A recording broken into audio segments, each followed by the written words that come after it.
Welcome back, fight fans. We're back. UFC Vegas 63, UFC Vegas 64. It's all UFC Vegas today. That's all we're doing. So we'll jump right into it, talking about last week that opened with Christian Rodriguez and Joshua Weems. Now that I've finally formatted everything properly, hopefully we won't be rambling on as much, even though rambling is nice sometimes. Still don't want to waste a bunch of time. So Rodriguez clearly better on the feet to start. Weems, moving a lot, but still getting hit quite a bit. Then after Rodriguez moved the fight to the fence, Weems started to do a lot better there. That's clearly where he was trying to get the fight going. And Weems was doing really well with that grappling. But then he got caught in an anaconda choke, defended it for a bit. Ultimately, that is where it ended. Rodriguez got that submission in the very first round. Huge favorite in Rodriguez there.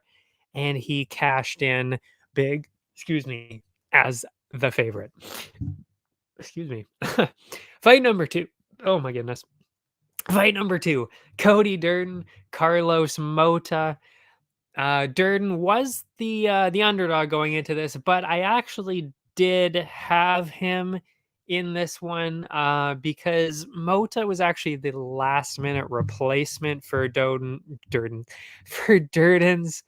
original matchup, which was Clayton Rodriguez. He canceled.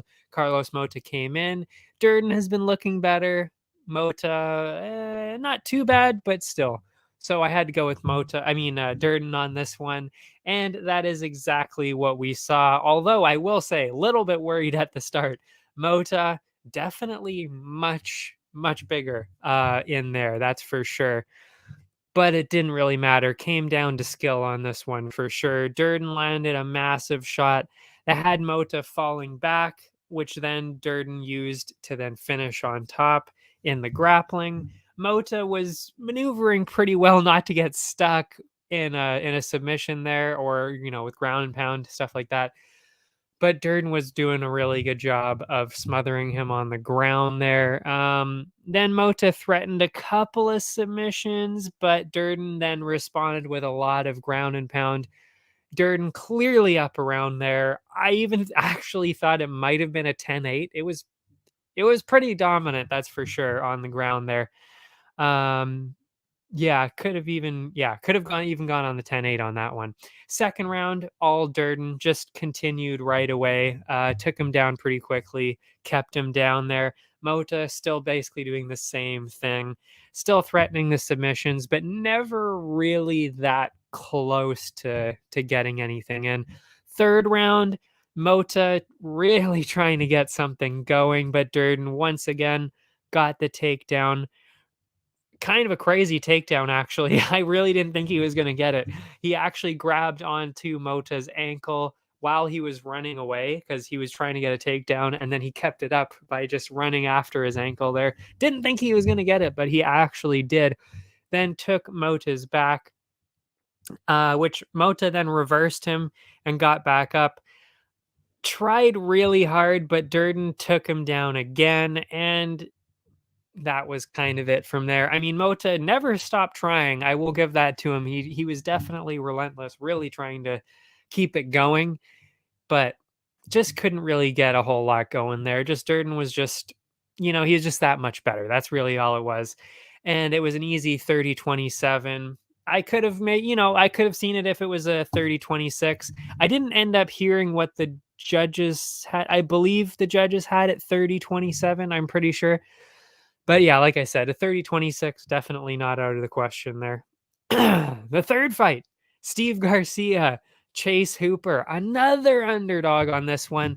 I gotta say, I was a little bit iffy on Charles. I'm messing up these names already. I was gonna say Charles Hooper. I was a little iffy with Chase Hooper on this one because I know I've seen him in the past, and I was worried about this in the last fight because his striking is still not at that level yet. It's really not at that level yet. and he can get hit a lot. He's gotten hit a lot in his other fights too, so I was a little worried going into this. I did end up picking Hooper though. Sadly, that I guess that worry was founded, because that's exactly what happened. I mean, he was actually he got knocked down, like full on knocked down 3 times in less than the first minute. Face absolutely destroyed, got dropped again the 4th time, and it was all over. I didn't write down how long it took. It was either like 2 or 3 minutes. It really was not even. Yeah, he never got anything going whatsoever. So that's tough to see. You don't like to see, nice guys like that get absolutely destroyed like that. But yeah, that's what happened. I don't know what they're gonna do with him, honestly.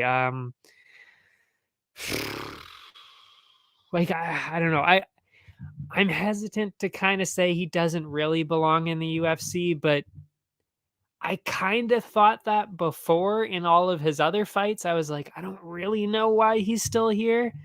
Because he's a nice guy. He's got the personality. He does have the grappling skills, but with the last fight, I was like, oh, okay, he's figuring out the stand up, he's figuring out the striking, he's getting it, he's putting it all together, and he's getting something going finally, because he is getting older now. I mean, he's, I think, 25 or 26 instead of like 21, 22 when he kind of started with the UFC. Um, but yeah, I don't know. He just really does not have that striking defense whatsoever. He really did not defend himself at all in the striking. Never really had a chance on the feet. So I don't know. Yeah, it's tough when you got people like that, because they're still young. So they've got a good chance at it. He's really good at the grappling. Also, is featherweight really the way you want to go with it? I mean, he's pretty big for featherweight. But then it's kind of like, if he goes up to lightweight, then he's really gonna get smoked with the striking. So, that kind of leaves him in that scenario, in that situation where it's like, what do you do with somebody like that? Do you keep giving them shots, hoping that they develop that striking, or do you kind of finally realize, like, maybe this just maybe it's just not right. And, I don't know if he's ever going to get there. I don't know. I don't want to say that. He's a nice guy. He's a good guy. He's talented. But we just haven't seen that striking at all, except for in that one, literally just the one fight. Because every other single fight he's been in that we've seen, it's not good. It's not good on the feet. It's not good on the feet. If he can't get that fight down, it's just not happening. So I don't know. And that's exactly what Steve Garcia took advantage of here. Like I said, I mean, he literally knocked him down 3 times and then knocked him out after the 4th knockdown. And that was in the first round. That's not, like, that's just not good. It's not good. So yeah, I don't know what they're going to be doing with him. I hope they keep him around, and I hope that he just really, really, really works on that striking. That's all he's got to do. If he really puts 100% effort into the striking, I think he can do it. But it's we just haven't seen it yet. So I don't know what they're going to do with him. I don't know. So yeah, that was a tough one to watch. And really, there was a lot of tough ones to watch in here that were really weird, I would say, honestly uncomfortable to watch. That was one of the uncomfortable ones to watch. The next one, I'm not really. Yeah, the next one, Jun Young Park, Joseph Holmes. This was another big L for me. I actually had Joseph Holmes on this one because only because I wanted him to do so good. I don't know. It wasn't even that I wanted him to do well. I wouldn't even really say that. It's just Jun Young Park is kind of hit and miss. You don't really know how he's going to be. Whereas Holmes, he seems to consistently be getting better. He seems to really want it really bad. And he's got, I think it was Adesanya is kind of helping him out a little bit. It was somebody was helping him out a little bit. I can't remember who it was. Yeah, he's got all the backing, Joseph Holmes, but still just didn't really well, obviously it didn't really turn out in his way because he lost. But yeah, it's really so much. It's really just that grappling. He's struggling with the grappling because he is a boxer, and he's definitely got the striking for it, which we saw. But yeah, not so much with the grappling. So what happened here? Holmes did have the huge reach advantage. That was the other reason why I went with him, and he was actually doing well pretty early. He was picking Park apart on the feet, which is why I was actually pretty happy with the pick for a bit there. And then we saw exactly what I was just saying. The grappling was the real problem then. Park started to take over. Holmes, he ended up reversing him and taking his back, which I would say pretty easily got the first round, which is why, like I was saying, I actually felt pretty good about my pick in Holmes the first round because he did fantastic the first round. I would say won the first round. And then the second round, then we saw the problem, which was that Park opened up with a takedown right away, and Holmes never really recovered from there at all. Dominated him on the ground.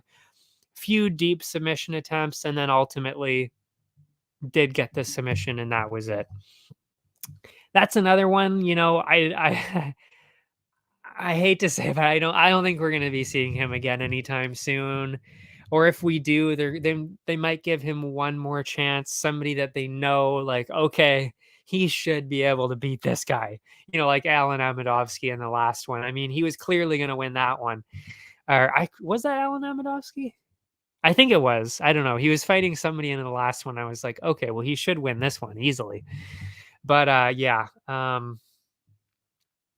Yeah, I don't know. He's another one of those guys where it's like, it just like Hooper actually, really, where it's like he's got a really good set of skills in the one part of MMA. He's got the striking down. Hooper had the submissions and the grappling down, but it's MMA. You got to have everything together. You got to have striking and grappling, or else you're just not going to be successful against a huge variety of people. Unless obviously you are just that insanely good at one thing. I mean, we've obviously seen that too.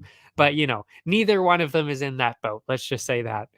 So yeah, again, it's another one. I don't really know what we're gonna see from Holmes in the future, if we see him at all. In fact, we actually saw. Now that I'm talking about it, I think it was Monday or Sunday. I can't remember which day, but the UFC cut, I think it was like 11 or 12 people on the same day. I went through the list, honestly, not really surprised by any of them. In fact, I actually said on here, I said it actually probably about half of them. I was like, I don't think we're going to be seeing this person again. And I was right. I think Alan Amedovski was actually one of them.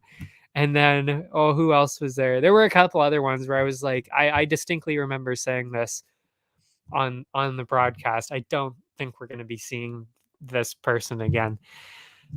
So yeah, not sure about Holmes, not sure about Hooper. I don't know. One person I'm pretty sure we're not going to be seeing the next fight that we had, Arlovsky and Delima. I did have Arlovsky because I said this last time, he just has a habit of winning those decisions. Excuse me. And Delima has been in decisions recently. He's also lost a couple of decisions, whereas Arlovsky, he's basically a decision master, really, at this point.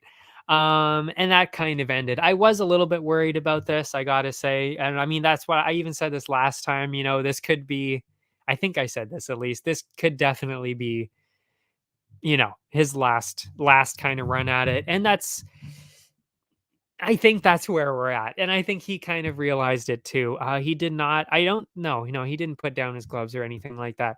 So he didn't make a final statement or anything like that. But I got to think, I said this last time, I was like, they're kind of giving him people right now that they know he should be able to beat. And this was kind of that last pick where it's like, there's kind of nobody else in the heavyweight division that he can really beat at this point. Like that's kind of it. So I would be a little surprised if we saw Andrei Arlovsky again.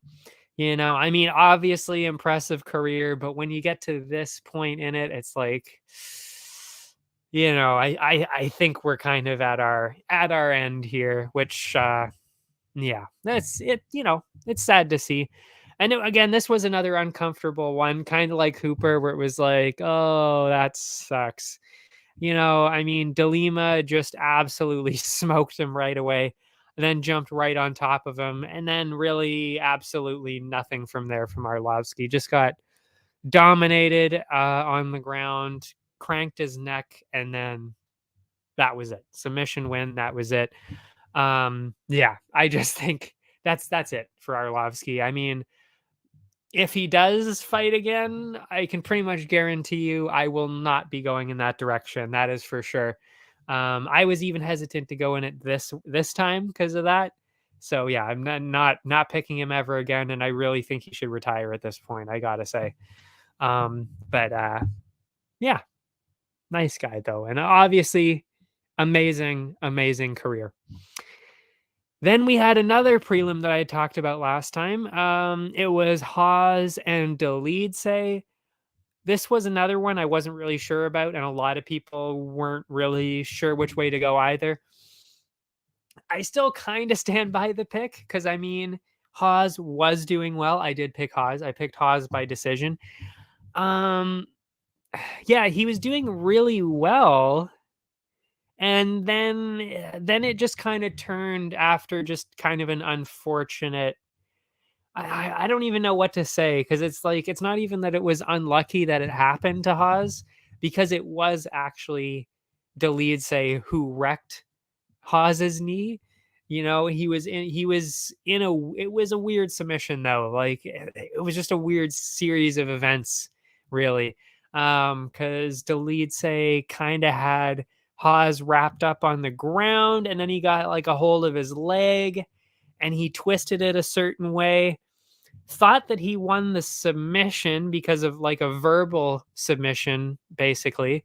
Because I mean, like, Haas definitely, yelled out in pain, and then obviously Dolidze let go because clearly the knee was all, done. Like it was destroyed.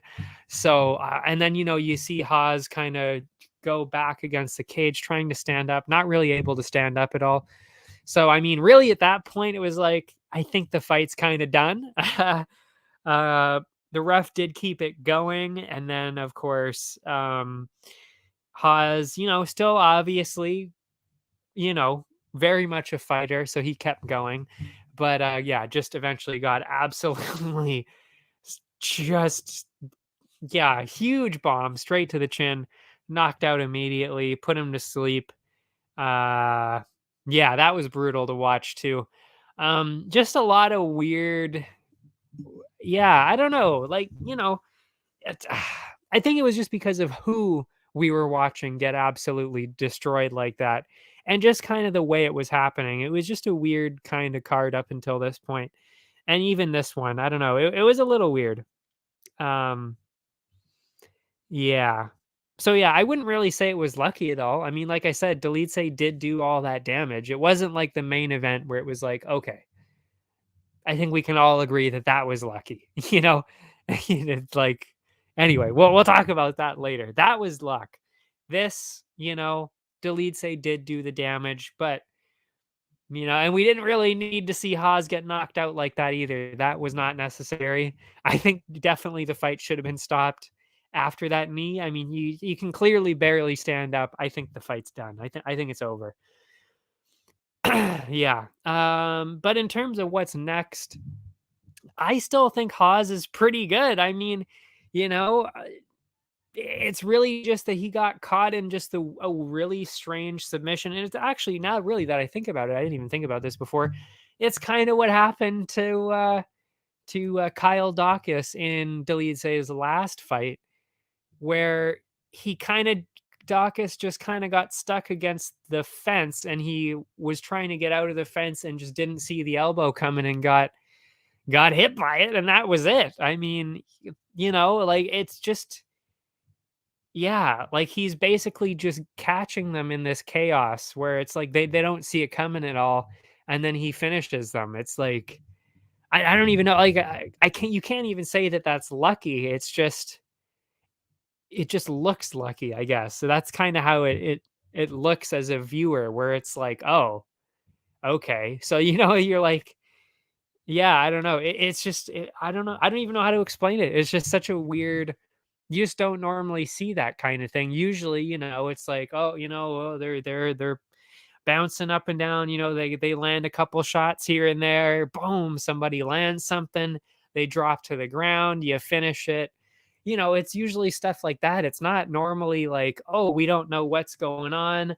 And then one of them lands something out of nowhere, and all of us are like, did that just happen? Like, what just happened here? And that's kind of what's happened in both of his last fights. So again, not luck, but strange, unusual, definitely strange.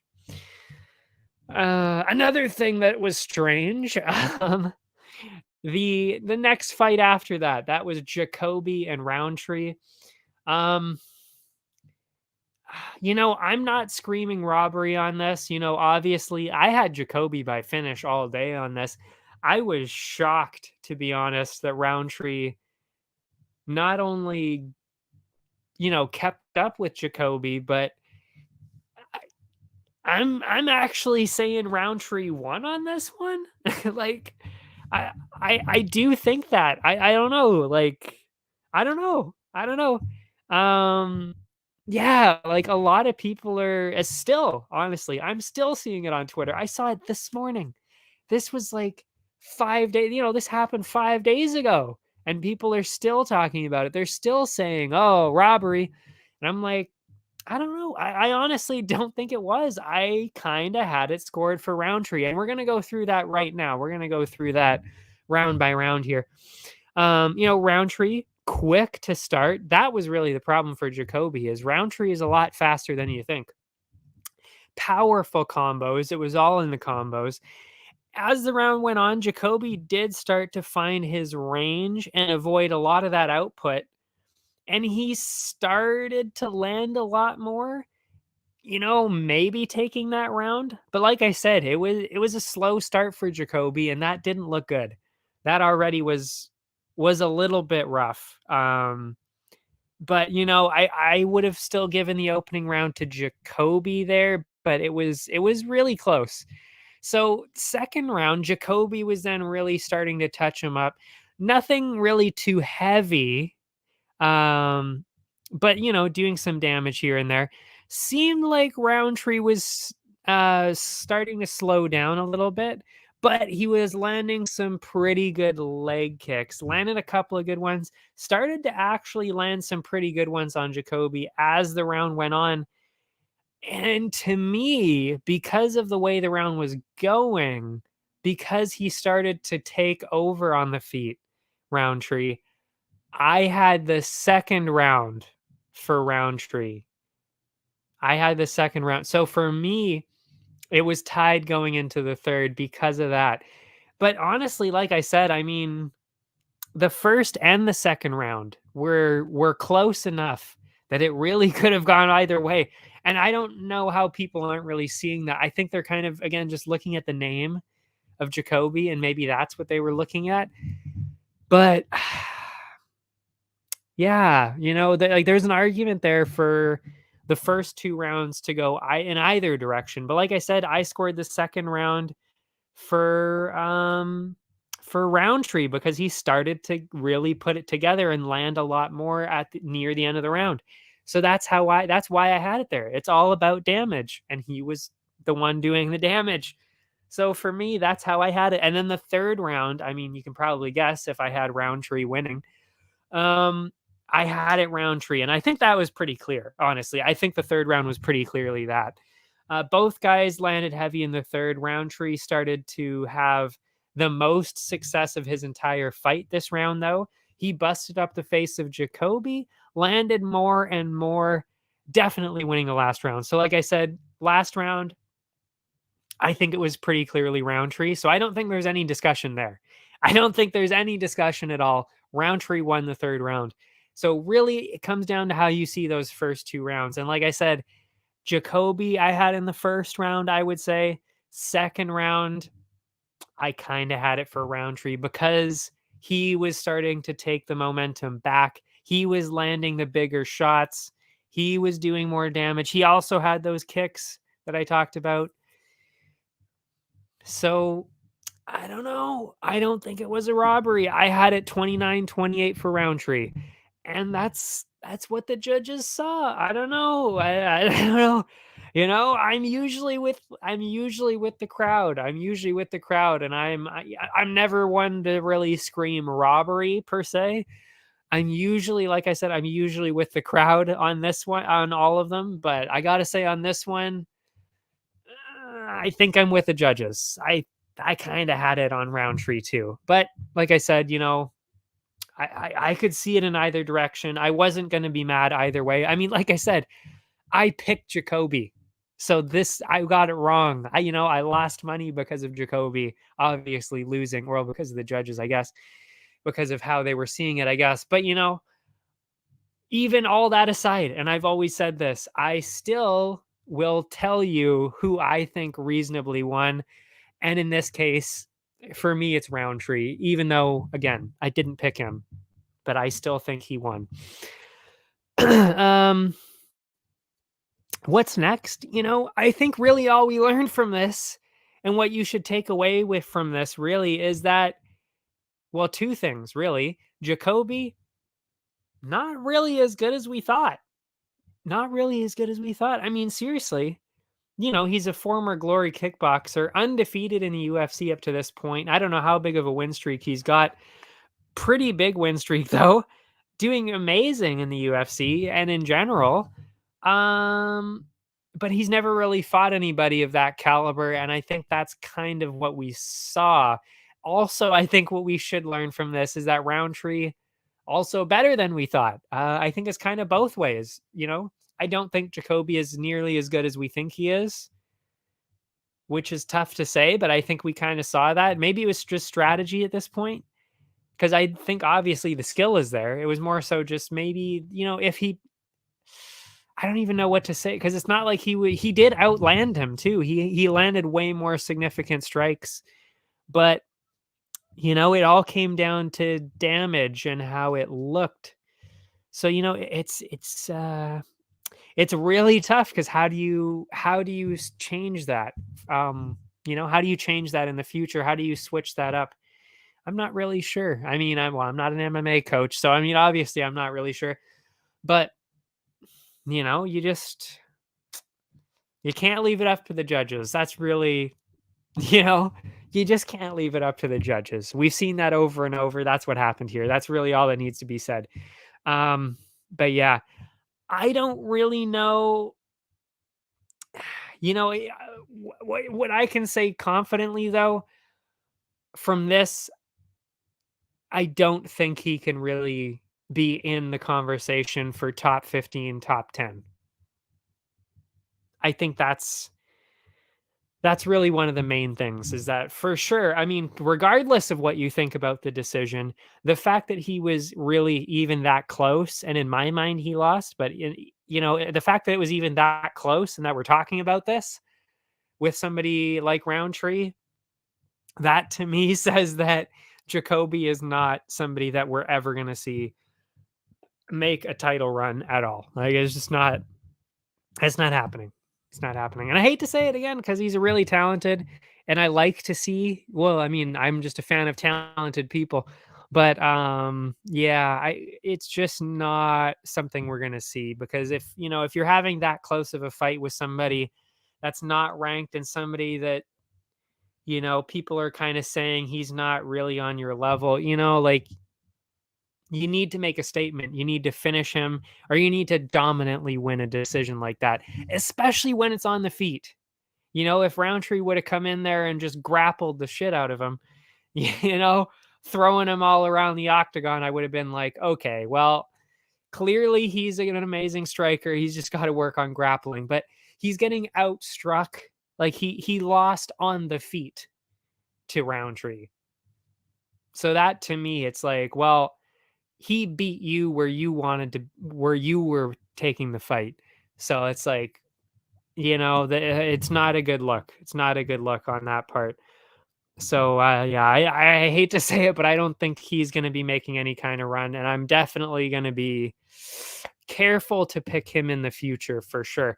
As for Roundtree, definitely impressed. In fact, so impressed that he did get two bonuses.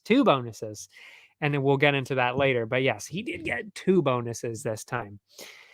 Then we saw Tresean Gore versus Fremd. I did have Fremd by decision, like a lot of people on this one, but I will freely admit, again, I was very close on this one too. I had actually picked Gore at one point, then switched it because I wasn't really sure. I mean, neither one of them had won in the UFC before this. So, that can already go either way. Plus, of course, you've got Gore, who lost, to somebody who won tough, and then he got knocked out in the first round. So it's kind of like, I don't know how you're going to deal with this.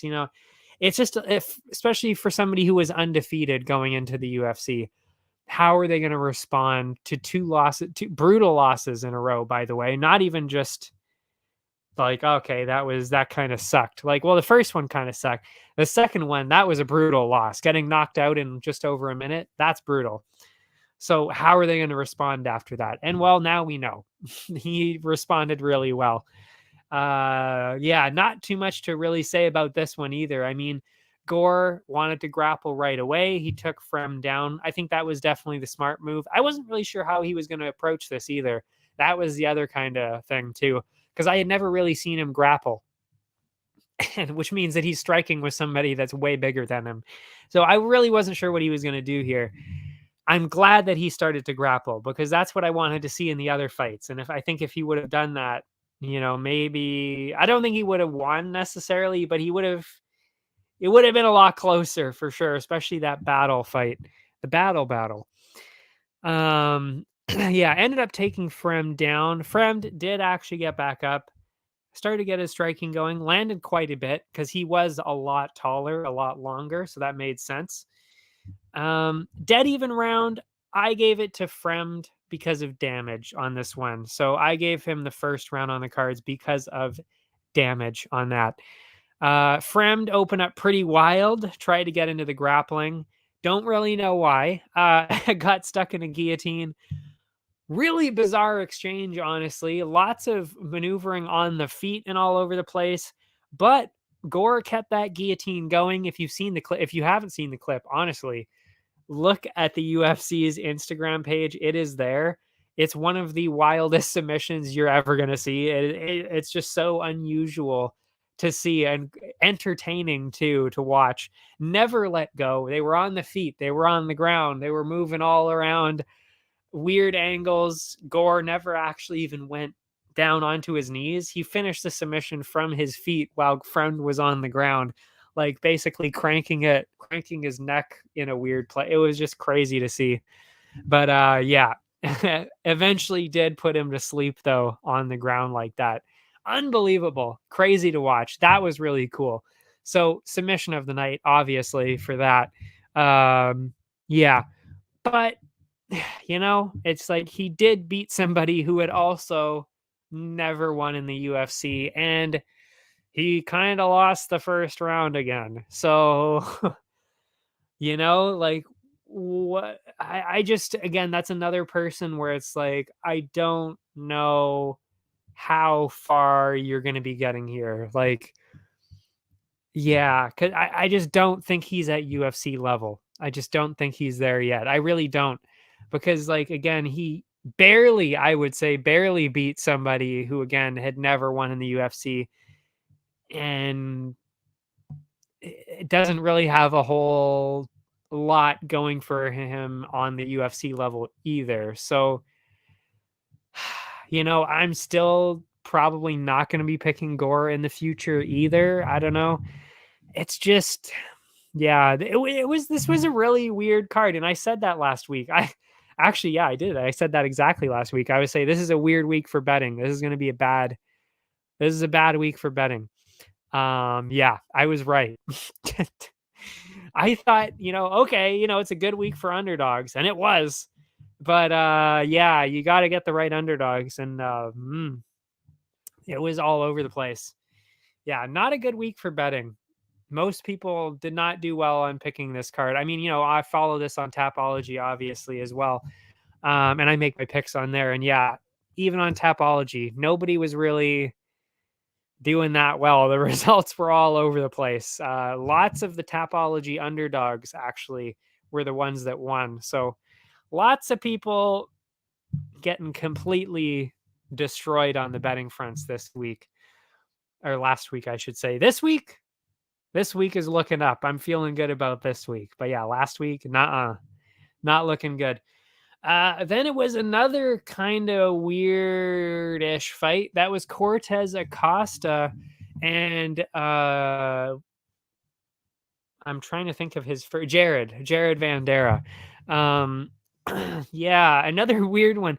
I did have Cortez Acosta by finish only because Vandera has a habit of getting finished.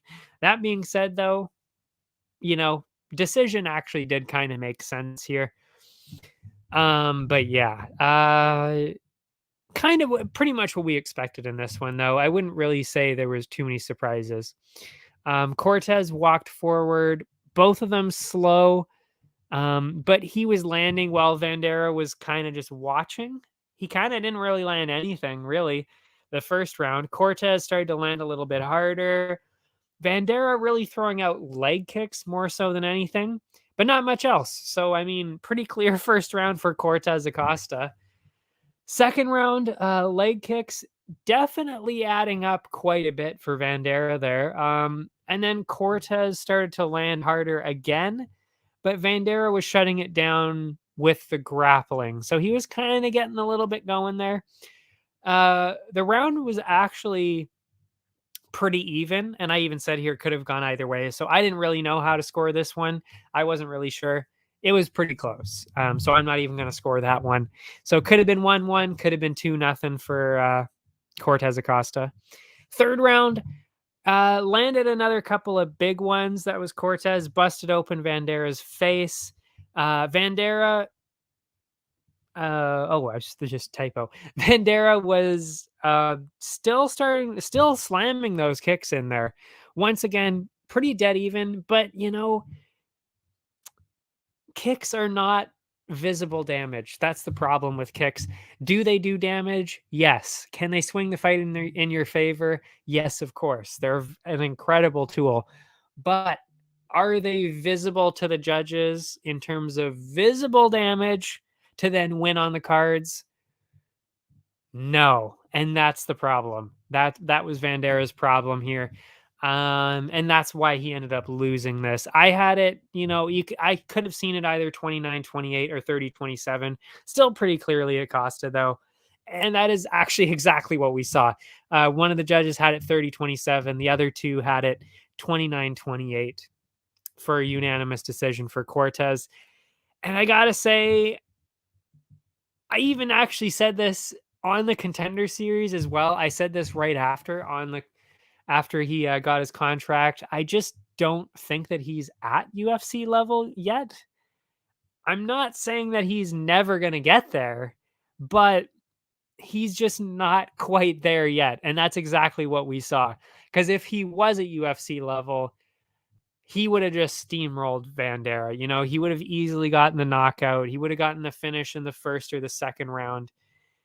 But that didn't happen. He was really struggling and then kind of slowed his output.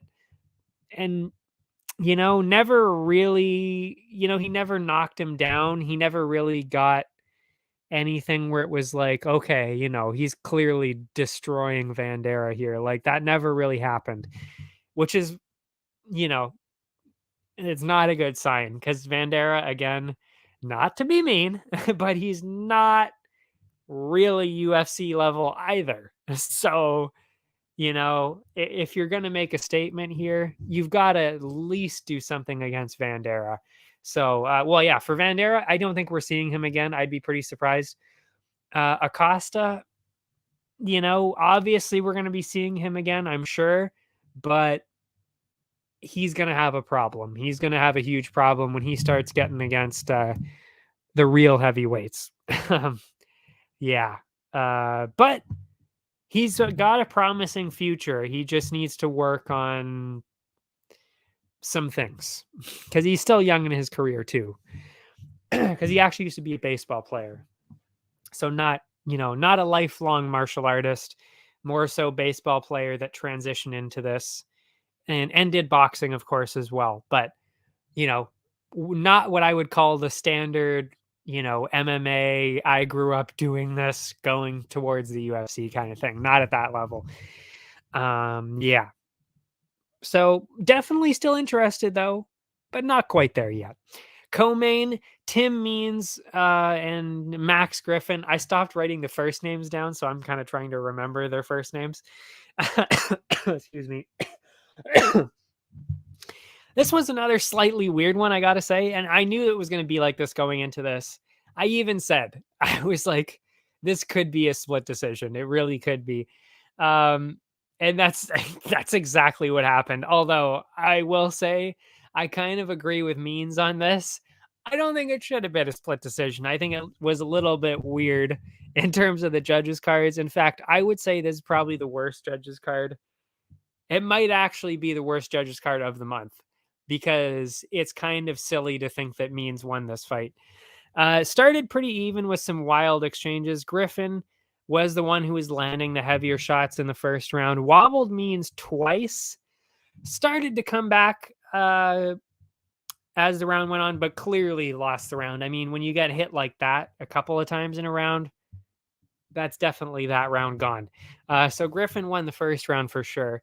Second round, Griffin did start to slow down the output, which gave Means an edge in activity. Means looked like he was kind of cruising to win the round, really, but was then dropped on his back, which I would say to me, I mean, again, damage. He got knocked down like that, probably lost that round. So in my mind, I already had it 2-0 for Griffin. Third one, Means went for a takedown, but was taken down by Griffin, actually, then smothered by him. Excuse me. Dominated the rest of the round, and Griffin easily won the decision. I mean, convincingly won. Round, Means did have most of the round in the bag, but again, the knockdown, probably favors that for Griffin. So I would have scored it 30-27 for Griffin, maybe 29-28, maybe. But to score it in the other direction like one of the judges did, that's absolute fucking lunacy. There's no way that he won that. There's no way that Means won that. Means even said it himself. He heard the split decision and he was just shaking his head like, that's absurd. Like that's silly. That is silly talk right there.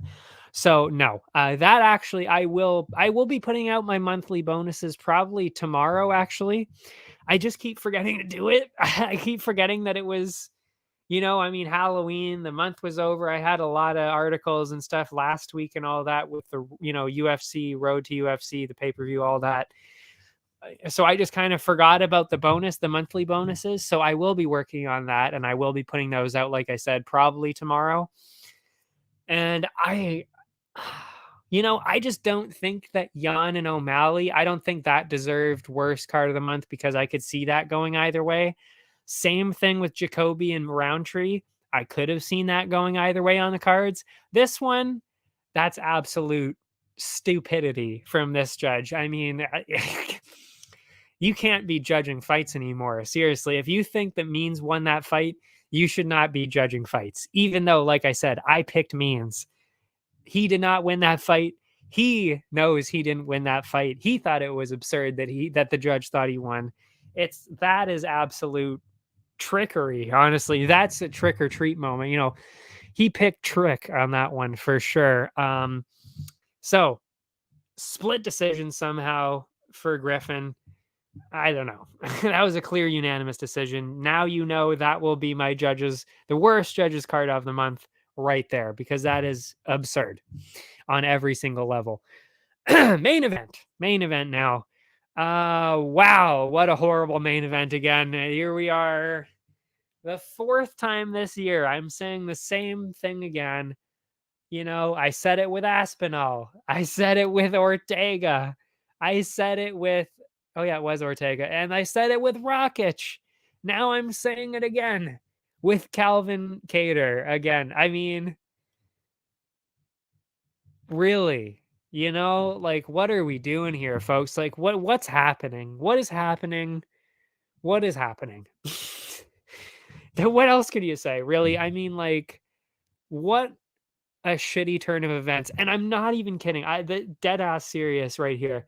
I was literally gonna tweet out. I was like, the only thing that could make this card worse is if something crazy happens and ends the main event with an injury. I'm not even kidding. I was literally straight up gonna tweet that out. And then that happens, and it actually happens. Kattar, you know, buckles his knee, gets, you know, I mean, like the fight's over right there. I mean, Allen knew it right away too. He was like, "Oh, that looked bad," you know, and he jumped on him right away. He actually, no, that's not actually even true. He kind of waited a little bit because just like Dolidze in the other fight, he kind of thought, "Oh, okay, the fight's over." I mean, you know, he can't fight like that, you know, and probably should have stopped it because after that, yeah, brutal. That was one of the most. I don't usually. I haven't really been reacting to too many finishes lately because I think it's just not. I don't know.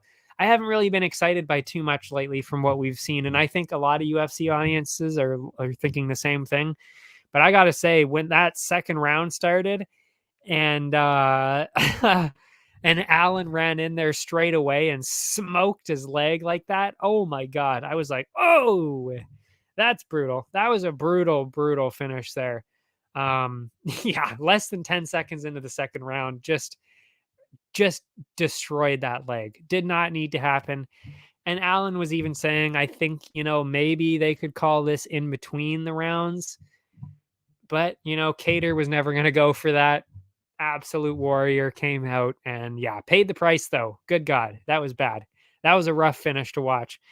But I will say though, you know, this wasn't like, you know, I really wouldn't say, because I would say with Aspinall, Ortega, and Rakic, actually, really all three of the other guys, I kind of think they were robbed of the win. Really, I mean, you know, because clearly, especially Ortega was winning the fight.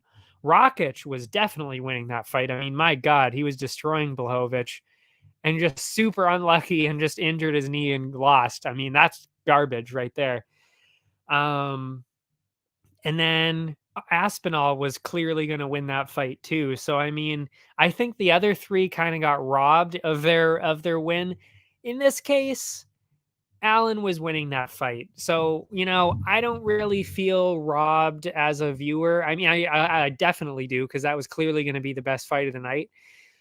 But, you know, we don't feel cheated. I don't think anybody feels too cheated because I think they kind of realize Allen was winning anyway. He was winning. You know, he dominated that first round. It wasn't looking like Kattar was going to be able to do much else during the fight. So, you know, you hate to see it happen and you kind of want to see the fight go on and continue in a good way. And actually, I would say really a better comparison to what this was what happened with Anthony Smith and Ankalaev.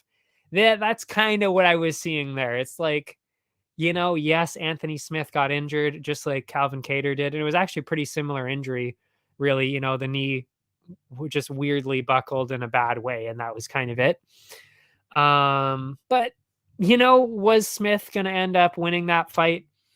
Probably not. He was getting manhandled anyway by Ankalaev. So I don't really think that was going to end any other way either. But you know, you still want to see it play out. You just don't want to see that happen like that. Yeah, but again, like I said, I think Allen was going to probably be winning that fight anyway, and I think he definitely still deserves that step up in competition for sure. Um Yeah, what was I gonna say? Yeah. Oh, yeah, and in terms of the title picture now, I mean, and Allen said it himself, he realizes it too. And if you're, if any of those other guys are being honest too, the top of the division, I mean, nobody, absolutely nobody has made that statement. And I think they all kind of realize it, like I think Emmett kind of realizes, like, okay, it was a split decision.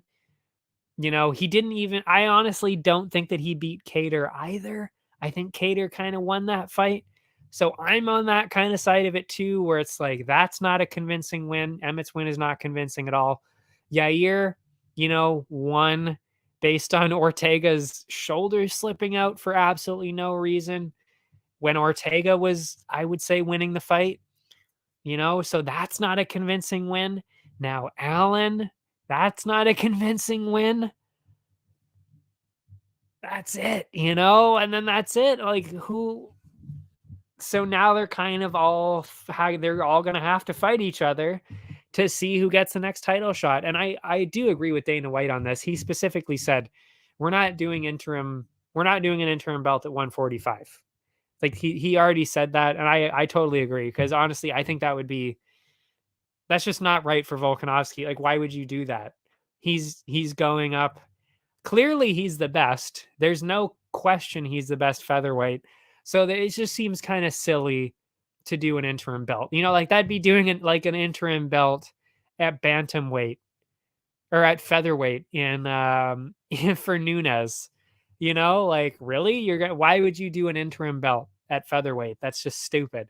It's just, for Nunes, that would be stupid. It's equally as stupid for them to do that for Volkanovski. It just makes no sense. It makes no sense in that kind of way at all. So no, I don't think there's going to be an interim belt.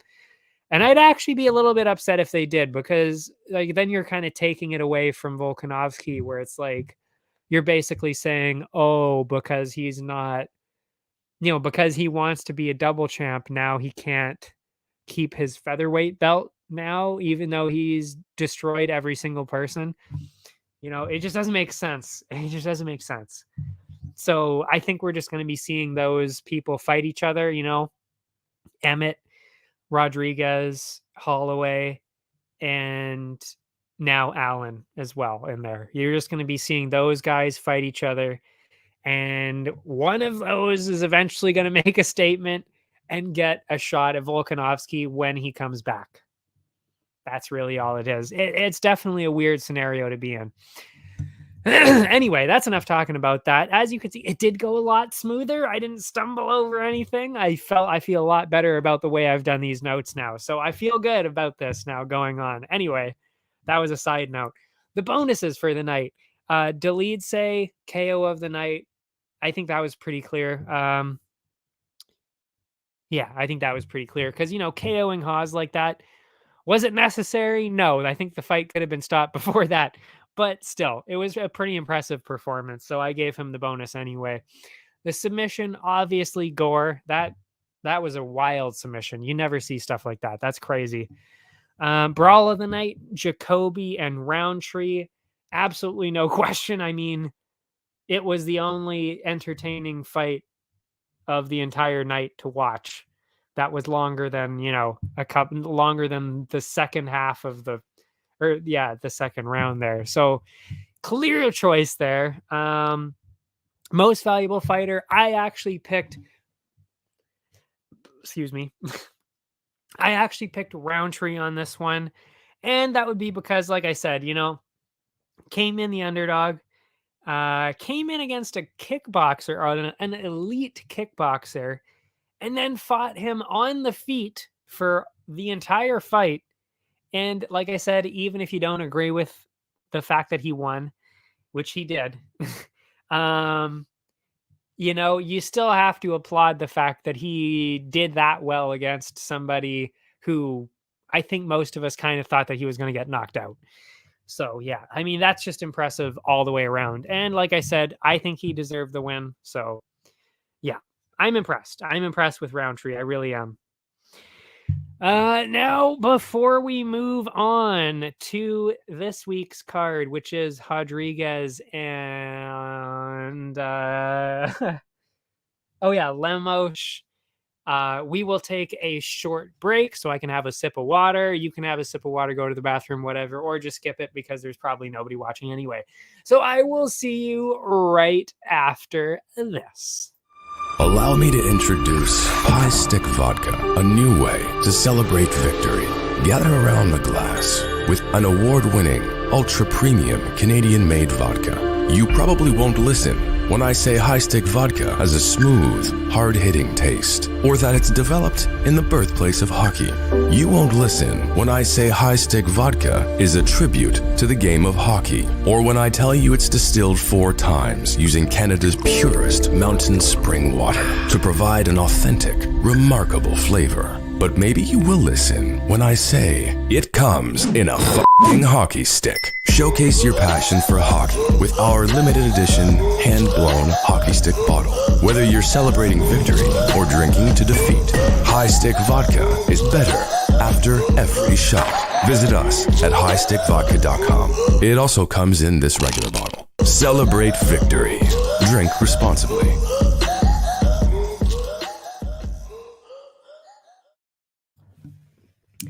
And we're back. So, UFC Vegas 64.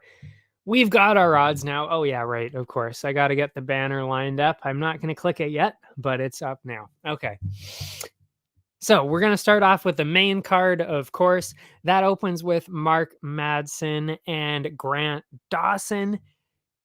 I gotta say, this is probably one of the ones where I'm going back and forth on this one. Weirdly, this card is actually almost every single favorite is over -200 on this one. I'll say that straight up already.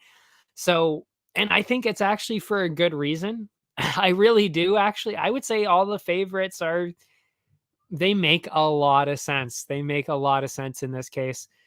And yeah, especially the ones that are over -200 in this one, I wouldn't say they're rock solid, but yeah, I'm leaning in all those directions as well. Except for maybe this one where it is that tight. It is really, really close. So Mark Madsen, of course, the Olympian, that is his nickname, and it is also just true. He is also an Olympian. He is an Olympic wrestler. Did very, very well, obviously, or else he wouldn't be here. And he is now still undefeated, questionably though, because I would say Clay Guida actually did beat him in the decision. I still maintain that.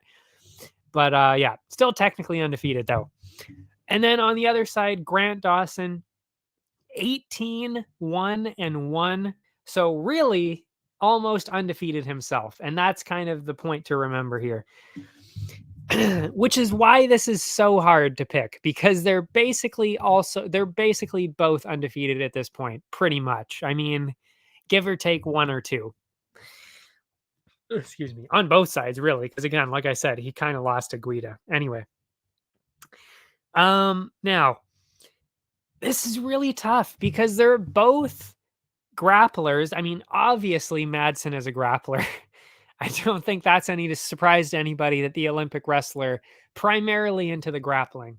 Dawson also into the grappling though quite a bit, which makes this interesting because I do think that Dawson has an edge because he is 10 years younger. He is 10 years younger than Madsen. So there's definitely this, there's just that edge. I mean, I'm not even sure if it's stamina or power because Madsen has both stamina and power, but because of the age, he really does. It's inevitable that you start to slow down after a while. And that's kind of the point that he's getting to. Whereas Dawson obviously isn't really at that point yet where he's starting to slow down. So I think that's going to be a huge problem. But for me, it really comes down to who's more well-rounded. And I think you got to think that that's going to be Dawson because he is more so an MMA fighter where he can do both things pretty well. Whereas Madsen, yes, he does have some decent striking, but a little bit slower and, again, more so heavily favoring that grappling. So I do think this is going to be close, and I do think this is going to be the closest one of the night in terms of, the ones that are a little bit out of whack on the a little bit one-sided in the odds, I would say. Oh yeah, banner. Banner, please. There it is. The odds on this, where are we here? Dawson. So like I said, almost all of the favorites on this card are over the minus 200 range, and that is true for this one. So Dawson is at minus 225 right now. I don't think that that's fair, actually. I think that it should be definitely a lot closer. I would say, the minus 130 kind of range for Dawson. So if you're looking for value, I would definitely be going on the Madsen side for sure. But if you're going with who I think has the better chance of winning, I think that's got to be Dawson, because you're talking about the age at that point. And yes, Madsen's undefeated.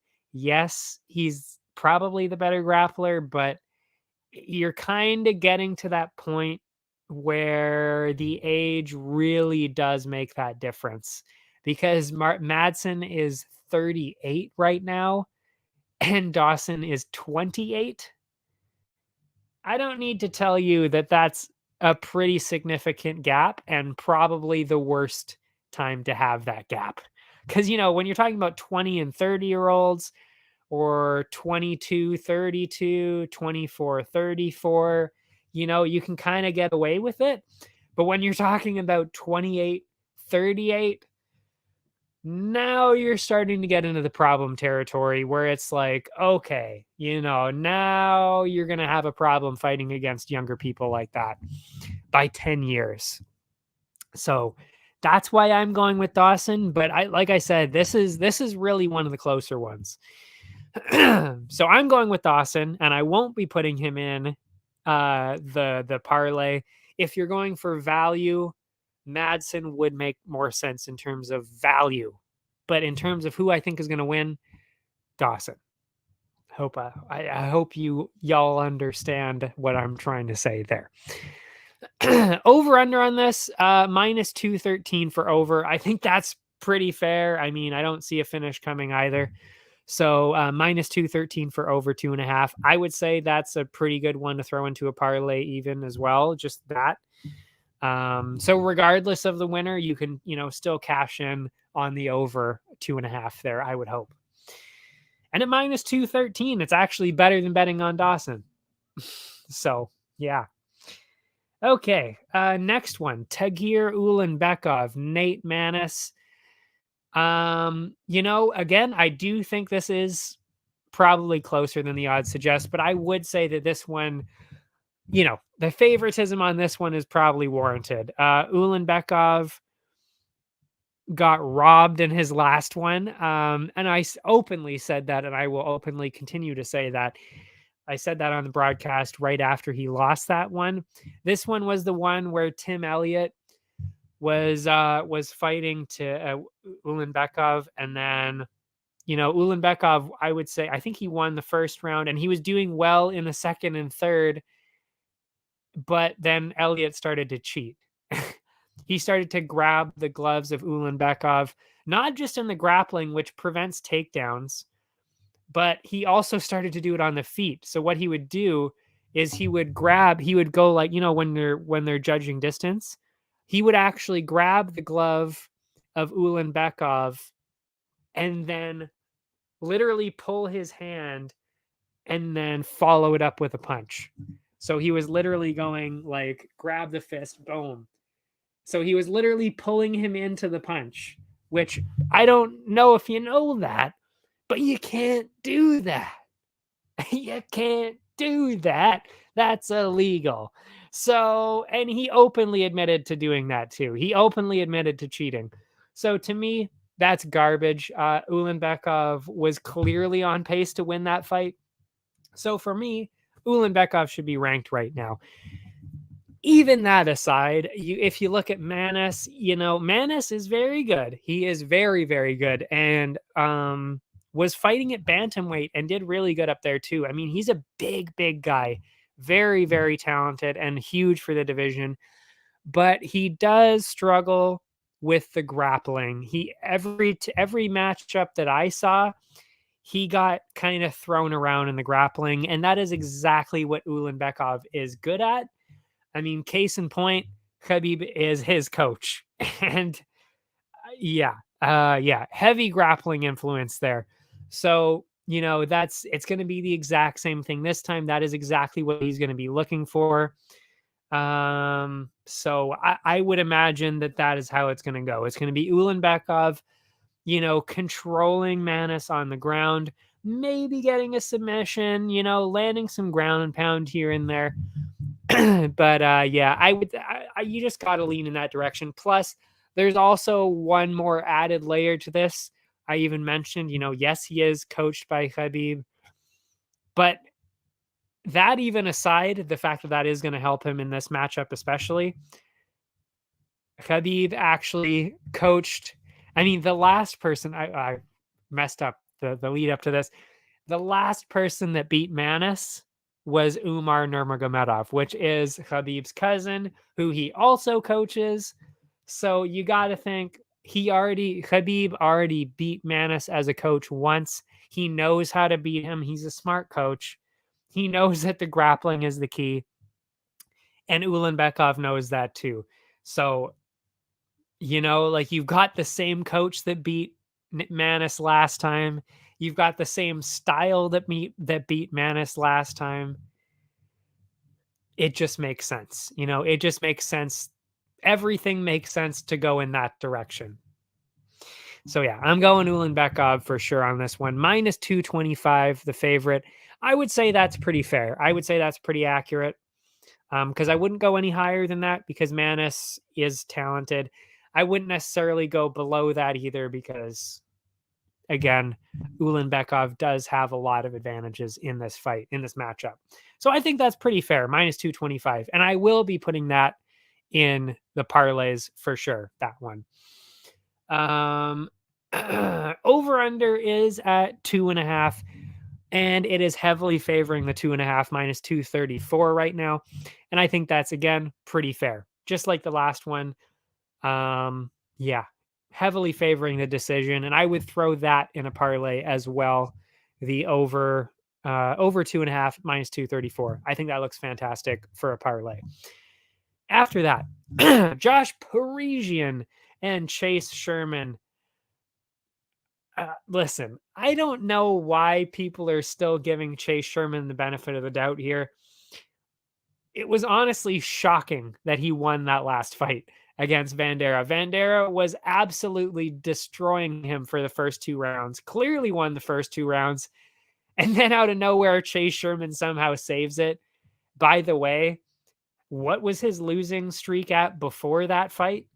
Like, it's honestly mind-blowing to me. 4 in a row before that, losses. Yeah, before Vanderaa, and barely won that one. Like I said, honestly, a little bit lucky, really, because Vanderaa kind of just got complacent, I would say, in the last round because he was winning the rest of the fight. And he's sitting at a record of 16-10, folks. 16-10. Come on. I just don't understand what are people seeing that I'm not seeing with Chase Sherman? I just don't understand why he's still in the conversation to win any fights here. I genuinely, I'm confused as to how he's still in the UFC. And I'm not even trying to be mean. I'm really not. It's just a 16-10 record. Does nobody else find that absolutely insane that he's still in the UFC? Like, he's not a heavyweight. Like, he's clearly not big enough to be a heavyweight. He's not winning fights. He's been cut from the UFC before. 16-10 record. Gets destroyed in every single fight he's ever in the UFC. I just don't get it. I do not get it, which is fantastic for us this week because I don't know. These odds makers are losing their minds. Like, I mean, I think the viewers are also losing their minds. I just don't even see where this betting line is coming in. Minus 129 for Sherman. Like, did you not just hear what I said? Like, minus 129 for Sherman, and he lost 4 in a row and has only beaten Vandera, we've literally just discussed at length about the fact that he's probably getting cut because he also, I mean, that's a 5-fight losing streak, I think. Maybe 6. I don't know. So it is just mind-blowing to me that Sherman is still even in any kind of conversation for any kind of win. I just don't get it. I do not understand. So heavily favoring Parisian on this. Even if it's not, it's still Sherman. But like Parisian, that aside, Parisian, let's just focus on Parisian here. He had a couple of tough losses too. But he beat Alain Baudot last time, who honestly, I'm not saying he's the best heavyweight, obviously, because he was also struggling too. But Baudot, I would say even Baudot should be a favorite against Sherman. He really should be. So, and he knocked Baudot out. Parisian knocked Baudot out in the second round, and he's got a lot of knockouts. And Sherman, guess what? He's been knocked out a lot of times. So I just don't even see how this is a real conversation that people are having. And I can't believe that this betting line is even real. You got to go with Parisian. You'd be insane not to. I don't get it. I don't get it. I just don't see it. And I mean, listen, will I admit that I'm wrong? If Sherman goes out there and kicks the shit out of Parisian on this one, will I admit that I'm wrong? Yes. Do I see that happening? Absolutely not. I will be putting a lot of money on Parisian because I just think it's so absurd that people are even doubting that Parisian is going to lose this fight. Did I even mention the fact that Parisian is like 20 pounds heavier than Sherman? Like, he's going to get smoked. Like, I just don't know. And he doesn't really have power. Sherman doesn't really have power. So it's like, Parisian's just going to walk straight into him. I don't know if he's going to get a first round knockout. I think Sherman's a little bit tougher than that. But second round knockout, first or second round, yeah, I do think that's going to happen. I do think Parisian's going to pretty easily get it. I don't know. I just don't get it. I don't know. Maybe I'm crazy. I don't know. But that's how I see it. And honestly, I don't think after next Wednesday, I'd be pretty surprised if I ever have to talk about Chase Sherman ever again, unless it's referencing probably one of the worst fighters that has ever stuck around the UFC, other than Sam Alvey. Like, he is the Sam Alvey of the heavyweight division. That's how I see him. I really do. That's how I see him. And again, is that offensive to some people? Maybe. But again, the stats don't lie. He's 16-10, people. Come on. And he's been cut before. Oh, man. Anyway, moving on. Oh, yeah. The over-under. I mean, it's a heavyweight fight. We're obviously favoring the under 2.5 on this. Minus 167. I think you got to go do that all day. I mean, really? It's a heavyweight fight with somebody who's been finished like 4 in his last 6 fights, and he's been finished, and he's knocked down in every single one of them. Like, yes, I think this is going to be stopped before the end of the third, halfway through the third round. Yes, I do. Yeah. So Parisian plus 105 underdog, cash in that, check in all day. Money on that one. And then under 2.5 is, like I said, minus 167. So I'm going that for sure with that all day as well. Next up, Neil Magny, Daniel Rodriguez. This is another one. This is where the card gets a little bit. It really could go either way on this one. I wouldn't say I'm undecided. I mean, obviously I have my pick, or else I wouldn't be here. But this is a lot closer. Magny, Rodriguez. It is pretty much dead even in the odds too.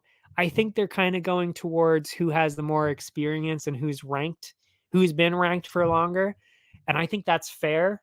But I am going with Rodriguez on this one. Um, I gotta say, I'm one of those people. I said that in the pay-per-view after Lee lost to Daniel Rodriguez. I mean, clearly Lee won that fight. That was a robbery. That was a robbery of epic proportions. I mean, that's craziness that was scored for Rodriguez. That being said, though, it also just showed how good Rodriguez actually is, because Lee, I thought was, I mean, he clearly won the fight, like I said, but, you know, Rodriguez came into that fight on really short notice, took it on really short notice, went up a division. Obviously did have the weight advantage against Lee too, so there was that. But that wasn't really a normal fight for him. He doesn't normally do that kind of thing. So for this one, he had more time to prepare. He's down at welterweight. He's clearly the better striker in this too. So for me, that's where it flips. And I say that as well because Magny, yes, I mean, yeah, I'm not even going to talk about the fact that Magny got absolutely washed out by Shavkat Rakhmonov, because I don't think that's really a fair comparison. Shavkat is in a whole other conversation than Rodriguez. It's not even the same league, not even the same conversation we're having there. But I'm looking at just before that when Magny just barely beat Griffin, and to be honest, I'm not even sure if he beat him either. Griffin seems to, I mean, he's adamant that he won that fight against Magny, and I wouldn't even really say that that's completely off base. I would say it's definitely within reason that Griffin won that fight. And this really comes down to the first round. I rewatched the first round specifically with Magny, and he got knocked down pretty easily by Griffin. He got clipped a couple of times there. And Griffin is not even close to as good as Rodriguez, really, especially with the striking. So for me, that striking difference is what makes that huge difference. Because yes, yeah, again, Lee won that fight against Rodriguez, but Rodriguez, what is his record? I think it's like 18-2 or something like that. Something crazy. I don't know. I don't remember what it is. I think it was about 18-2 though. So, it's like he hasn't really lost, and he's got amazing striking. And that to me makes the difference. He is going to hit Magny quite a bit. And I just don't think that Magny is at that stage in his career where he can get hit like that. I do think it's probably going to be a decision. I don't think Rodriguez is necessarily going to get a finish, but because he's going to keep probably knocking him down and beating him on the feet like that, I just have to imagine, especially with the way we're going with judging now, favoring damage, which is the way it's supposed to be. I think you're going to see Rodriguez win in a decision like that because of the damage that piles up. So I'm seeing it that way. -105 right now for Rodriguez, -119 for Magny. So like I said, it is really close on the cards. It really could go either way. So, I mean, if you're giving the ranked Magny, he's been ranked for like almost a decade, which is insane. So, I mean, if you're going to go in that direction, I totally understand, but you got to look at it from what's been happening recently, and the decline of Magny, he's really going downhill, especially with the striking. He looked a little slow against Griffin, whereas Rodriguez, maybe starting to decline a little bit, maybe still kind of keeping it the same. But I would say he's maintained that higher level, even though he is, I don't know if he's the exact same age, but it is very close. They're almost the same age. 17-2. Oh, there we go. That's what he's at right now. So, yeah, I mean, I'm going with Rodriguez because of that. I just think he's got a much better chance of winning on the cards because of that damage, and maybe even get a finish. Yeah. Over under is at over under 2.5. Again, makes a lot of sense. We see both of these guys in a lot of decisions. It's the same thing, really, is what we've been saying for every single fight so far, except for the heavyweights, of course. So, and we'll be saying that in the next fight too, probably. So, anyway, yeah, over 2.5. That's the way I'm going with it. Minus 234. Again, that's actually the exact same odds as Ulanbekov and Manis over is minus 234. So I would be sticking that on a parlay as well. Actually, I don't know. Because like I said, Rodriguez does have a much better chance of getting a knockout here than, let's say, Ulanbekov getting a submission or something. Although, again, well within the realm of possibility, by the way. I should have said that too. Because Manis was submitted by Umar within the first 2 minutes. So Ulanbekov could be getting a submission too. I really should have mentioned that too. I'm mentioning it now though, so hopefully still paying attention. Yeah. So there, but I will say again though, just to reassure people, that would make the most amount of sense. The decision that would make the most amount of sense. But plus 175, I mean, maybe worth going for the finish. I don't know. Then we've got the main event. That would be the other Rodriguez in this case, Marina Rodriguez. And well, it's actually Rodriguez is D-Rod, which makes sense because he's American. Marina Rodriguez is Brazilian, so you pronounce it differently. So Rodriguez and Rodriguez, that's who we've got, but spelt the same. Versus Lemos on this one. And I don't really know what people are talking about online, honestly, about this one. A lot of people are saying, oh, Lemos got a pretty good chance. She can get a KO. I don't really know what you're talking about, to be honest, because it's like she almost lost in a decision to Angela Hill. That should really tell you enough that you need to know. If you're almost losing to Angela Hill, you are not going to beat somebody who has already been in a 5-round fight, who should probably be getting a title shot right now. I'm actually surprised when I saw that Zhang Weili was getting the title shot before Marina Rodriguez above Esparza. I was a little confused. I still am, actually, because based on what we've seen, Rodriguez, her only loss in the past, actually, I think it might be her only MMA loss, is Carla Esparza, and that was in a majority decision. So I don't really see why Zhang Weili would be getting. I mean, I know why, because she's obviously going to win and she's going to get a huge KO doing it. It's going to be crazy. I mean, she's obviously going to win. So I see why they're doing it. And they obviously want a belt back in China. So I totally understand why they're doing it. But I will say, based on merit, I think you probably should have given it to Rodriguez. I mean, she hasn't even had a title shot yet. Whereas Weili has held the belt, had multiple rematches against Rose, and now she's getting another title shot. I don't think that's really fair, to be honest. I really don't. I think Rodriguez should be getting the title shot. So, and then when you think about it like that too, it's like, Rodriguez probably honestly was even training for the title. I think she is. I think she was, because she kind of expected, okay, I'm on this huge winning streak, win after win after win after win. I'm getting all these wins. I'm probably getting a title shot. I think that's kind of what she was thinking. So I just don't even think this is, I don't really think this is going to be close. And again, I've said this 3 times in a row, twice in a row now, and this is the 3rd time I'm saying it. I said it with Yan Xiaonan.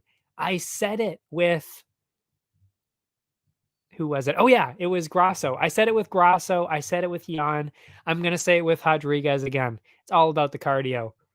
And we're seeing another person who does not have that cardio. Rodriguez has 5-round cardio. We've seen it before. She beat Dern for that exact reason. She's just too good over 5 rounds. And Lemos doesn't have that. So, I mean, if Lemos doesn't get a finish within the first 2 rounds, it's over. Rodriguez is going to win easily. She's going to easily win that fight on the cards. She might even actually get a knockout in that, I would say, the the third, fourth round, she might be getting a knockout in there too, because then at that point, Lemos starts slowing down, starts to eat more and more of those shots, because we know Rodriguez is that precision striker. So we know that that's the direction that it's going to be going.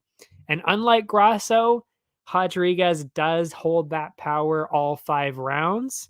So we could see a finish here. But, safer bet, of course, with the women. 5, even though it is 5 rounds, they're still the lighter women. They're the 115s. Statistically speaking, you're probably going to be seeing a decision on that one. But yeah, I just don't see where this whole narrative is going with Lemos. I saw a couple people saying it, and it's just I just don't. It's just not in there. I don't think. Like I said, Rodriguez should be fighting for a title right now.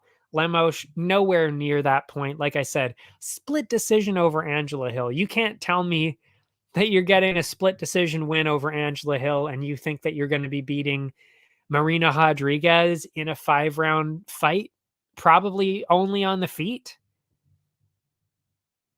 Like, I just don't see where the logic is on that. So I think the pretty clear choice here is Rodriguez. I'm throwing that in the parlay for sure as well. The over-under is where it gets a little more interesting. I do think the 4.5, over 4.5, I should say, makes more sense. Minus 105 as well. I mean, statistically speaking, that is where it's going to go. So why not cash in on actually what is technically the underdog in this case, over 4.5? I mean, it makes a lot of sense. So I would be comfortable with that. But, I guess as the fight goes on, like I said, Lemos starts to slow down. That gives Rodriguez the chance to get a knockout. So I could definitely see that as well, which is why it is dead even. Minus 105, minus 123 for the under 4.5. I'm still going with the over, though, because, again, you got to go with the statistics on this one. It just makes more sense that it would go to the distance on this one. So that's it for the main card. I do have 3. I have 3 prelims, only because I thought one of them was going to get upgraded to the main card. I still think that's probably going to happen because that's only a 5-fight main card right now, and that's not usually how it stays. So I'd be surprised if there wasn't one of these 3 next ones that I'm going to be talking about, if that doesn't get added to the main card. I'd be a little bit surprised. So we're going to go through 3 of them. That being said, if they don't, we've got 3 good fights here. Jake Hadley, Carlos Candelario. I think that is actually one of the most exciting matchups of the night. I can't wait for that. And I got to be honest, I actually need to change this. Although I guess, I am. That's right. I am actually putting this article, of course, on the site. But yeah, I changed my mind last night. And I'll tell you why. I was going Candelario on this. I really was. And I'll tell you why. He was doing really well against Tatsuro Taira. And I don't think it needs to be said. Taira is way, way better than Hadley, obviously. And if you don't think that, I don't know what you've been watching. But yeah, I only switched. And I will say, I don't even think Hadley's really all that great. I really do. I he's got a pretty big following. He's got a lot of fans and people are really high on this guy. But I got to say, I wasn't really impressed on the Contender Series. And I definitely was not impressed in his debut. I mean, he got swept by, I think it was, Alan Nascimento. He got completely swept by Nascimento. It wasn't even close.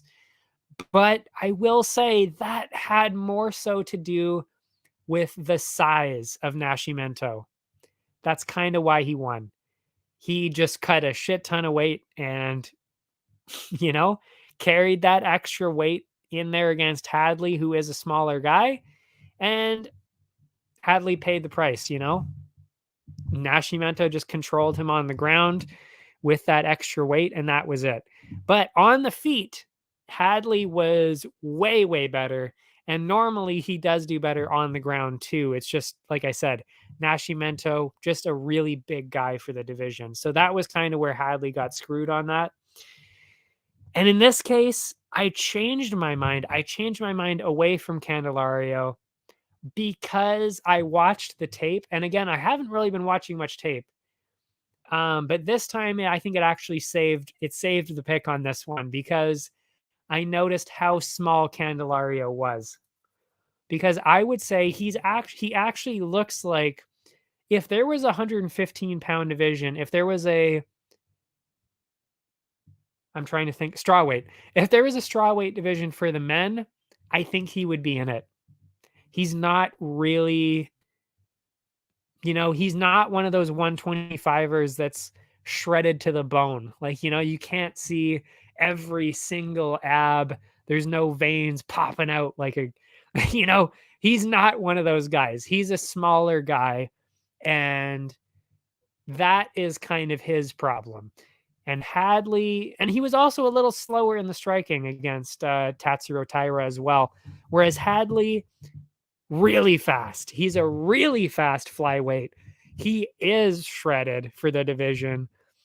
So I think that speed, that striking ability, and then also the grappling, Candelario is going to get completely overwhelmed, I would say, and Hadley is going to take the win. So I'm glad, actually, in this case, that I watched the tape, because I really think after I watched it, I was like, no, I get it now. I see why Hadley's the favorite in this case, because he's bigger, he's faster, and he's just better. So he's really just has an advantage in every single way.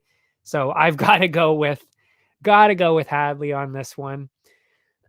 Even though I still maintain that I just don't think he's really top 15 material. Like, I just don't think he's on the same level. Because, look at the top 15 right now. It's top 10 especially. Pantoja would tear him to shreds. Mokaev would tear him to shreds. He would get dominated by Mokaev, dominated by Taira, dominated by anybody in the top 5 there. So I just don't think that Hadley is going to get to. I mean, he might get to that level, but he's definitely not there now.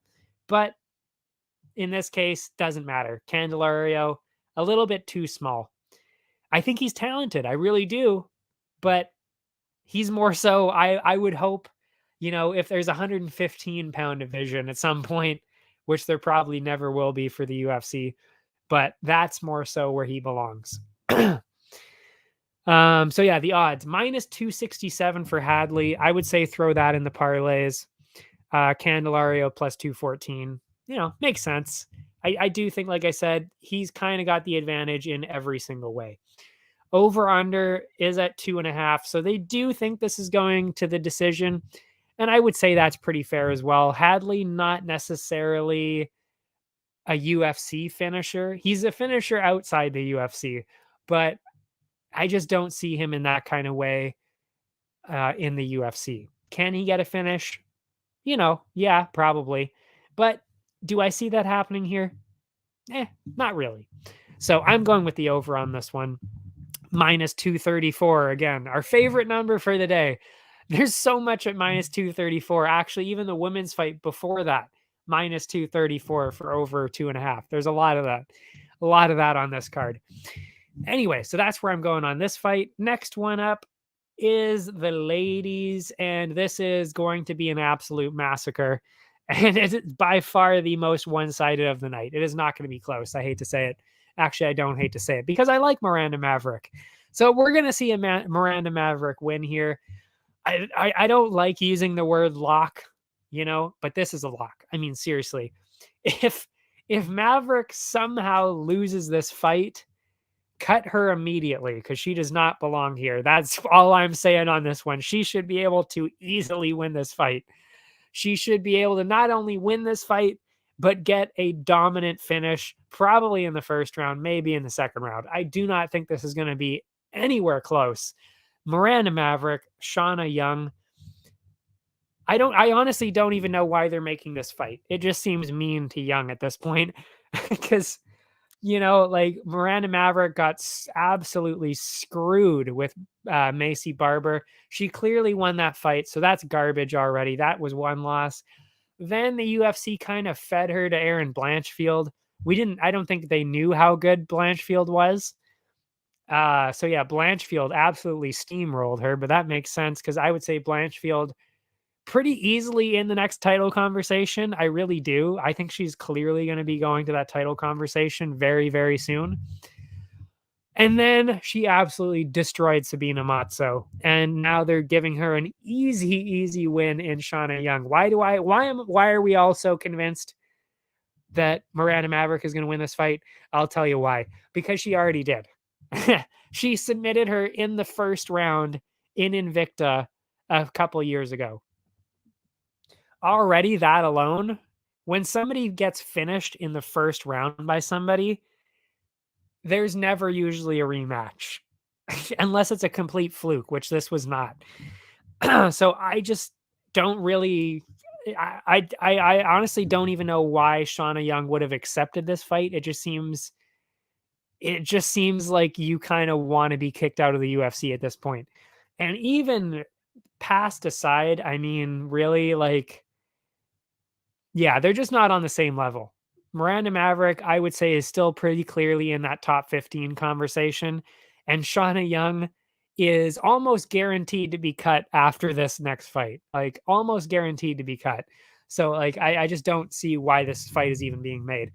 100% throw this in every single one of your parlays. There's absolutely no way she's losing this fight. It would be one of the most shocking losses of the entire year. I'm dead serious right now. This would be a completely shocking loss if Miranda Maverick loses this fight. And again, if you've been watching me at all, you know that I don't say that kind of thing. But in this case, I'm saying it. So over under 2.5, which is baffling. Like, she finished her in less than 2 minutes last time. What do you think is going to happen this time? Miranda Maverick's even better now than she was before. Like, I just don't understand where this is coming from. So under 2.5, I mean, cash that in right now, people. Minus 109 is under 2.5. That is mind blowing. That's crazy. That should not be happening. This should be a over under 1.5 at best. It seriously should be. So yeah, under 2.5. I'm throwing money at that all day long. I think you guys should too. And Maverick minus 700, throwing that in all the parlays. I'm even betting probably submission. I'm betting on a Maverick. I'm betting on a Maverick submission here too. So that's where I'm going with it. I'm getting specific to make all the money on this one. So that's where I'm going. And I think this is a perfect one to make a lot of money on. Well, so is Parisian, honestly. I would be shocked if Sherman wins this fight. I would be pissed too, obviously. Anyway, so that's one last one we're going to talk about quickly because this is the featured prelim right now. And honestly, I thought this was going to get bumped up to the main card. It's the only reason I'm talking about it, or else I wouldn't be talking about it at all because I'm not interested in this one. It's Derek Minner and Shailan Nordenbecky. Nordenbieka. I don't actually know how to say this properly. I don't think the UFC knows how to say this properly. I'm pretty sure it's Nordenbecky though. Anyway, unusual records on both sides, which is why I wouldn't normally talk about this because it really could go either way because these guys' records are all over the place. They've both got over 10 losses and over 20 wins, I think, which is a bizarre stat. You don't normally see that in one person, let alone two people. So really weird records. But I gotta say, I'm going Team China on this one. I'm going Shailan Nordenbecky on this because, Minner he doesn't have the same. I don't even know what to say. Like, Nordenbecky, he's just a scary guy. Like, when he's fighting, it's like, whoa, like the movements he's got. He's so fast. He's so powerful.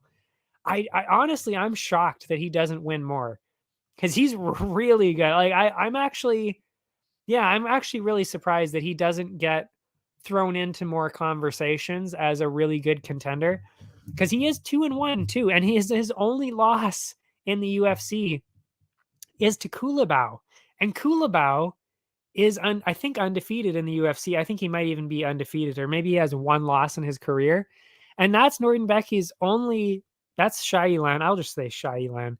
That's his only loss in the UFC. So and he looked really, really good in these other ones. So I just think he's better. Plus, we know how good the fighters out of China have been getting. Like, they've been improving so much the last couple years. So I got to imagine that he's got to come back even harder. And this guy's a big deal. I mean, like, he's huge. If you watch, you really should be watching this fight. Actually, now that I think about it, now I'm actually hyping this fight up because he actually is pretty good. Yeah, he's just really impressive to watch. He's kind of one of those guys that's exciting to watch because he's so explosive. On the other side, Derek Minner, he's got a couple of good wins. He beat Charles Hosa. He beat TJ Laramie. Not bad. But then he also did lose to wow, I typed that out wrong. It's a 2-3 record, not 3-2. Yeah, he also lost to Darren Elkins, which not bad, a little bit older. So already a little bit questionable. Ryan Hall, that's a bad loss. I mean, I don't know. That's just a super specialist. Like, he's only really good at one thing, and it's not something that you should be losing to in a decision. So to me, that kind of told me everything I needed to know about Minner. And then he also lost to Dawson, which again makes sense. So really, I would say Norden Becky has a distinct advantage in every way. It is close on the cards, though, and I will say that is also pretty fair because we also haven't really seen Shailan get that statement win yet. So I see where both sides are coming from, but on paper and even visually speaking, I would say Shailan has a distinct advantage kind of everywhere. So minus 213 for Shailan. I would say that's pretty fair. That's where I'm going with it. Minner plus 171 makes sense. I do think that that's a fair assessment. So yeah, I'm going with Norden Becky.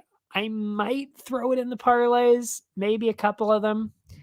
But I will say that's again one of those closer ones out of the ones that are still one-sided on the odds. And then over under is at 2.5, but interestingly, it is favoring the under. I will say, I think I might have given a finish for Norden Becky. I was close because he's so powerful. He's got a lot of power.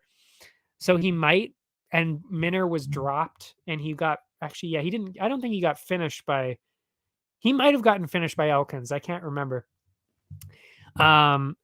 So, he got dropped quite a bit, and Norden Becky is an aggressive striker too. So there's definitely a finish in the conversation. So you could go with it with the minus 128 at under 2.5, but the value probably more so towards the over, which is at plus 100 right now, because they are also both pretty tough guys. They're not the kind of guys that are going to be quitting. So I could easily see the decision on this one. Yeah, so that is it. I will go through the combos really quick and then we will call it a night or call it a week. So yeah, Hadley, I would say minus 267, parlay. Munoz Jr. and Sholin Yan. I mean, I am going with Munoz Jr., but I don't know if I'm really comfortable throwing him in the parlays at minus 240. I think it's a little bit closer than that. Bautista, I'm giving it in the parlay minus 300 for Bautista. I think there's a lot going in his direction, so I would say that's much better. But yeah, to finish up on Munoz, maybe a couple of parlays here and there, but not one of the main guys. Bautista, probably more so one of the main guys. Miranda Maverick, throw that in most of your parlays. I mean, it's just so one-sided on this one. It's crazy. Staying away probably from Norden Becky and Dawson. Ulanbekov, I would probably throw in the parlays. Parisian, I might even throw in. I mean, I know he's an underdog, but I mean, based on what we talked about today, it's definitely a consideration for sure. Rodriguez, same thing. But that one's close enough that I probably wouldn't do it. Rodriguez, though, in the main event, Marina Rodriguez, minus 225. Yeah, that's a parlay for sure. So that leaves us with Marina Rodriguez, maybe Parisian, Ulanbekov for sure. Maybe Nordenbecky, but probably, maybe not. Maverick for sure for the third one. Bautista for the fourth one in there. Hadley probably is then my fifth person there. So that's what we've got. I would say this is a fantastic week for betting, actually, because like I said, most of the people are in the minus 200 range. So usually those people will win, but even if they don't, if you then go in the other direction with a couple of them, there's a lot of money in the underdogs here. So if you know something I don't and bet money on an underdog, you could cash in really big here. That's what happens with cards like this. But anyway, that is it for me. All my socials are down below: Instagram, Twitter, YouTube. Area 51 is also down there. They've got the other sports for you too. And yeah, next week, big week next week. We're talking about, of course, this card. And of course, oh my God, it's UFC 281, 282. I don't know what number we're on. Adesanya Pereira. That I know that for sure. And I cannot wait for that. It's going to be it's interesting too. I won't tell you who I'm picking, but I'm still not fully convinced in either direction, really, if I'm being honest. And I don't think anybody else should be either. It's very, very close. But anyway, that'll be next week. So I'm excited for that. We love a good pay-per-view. That is it for me. I will take my banner away. That is it for me. Thanks everybody for watching. I will see ya next.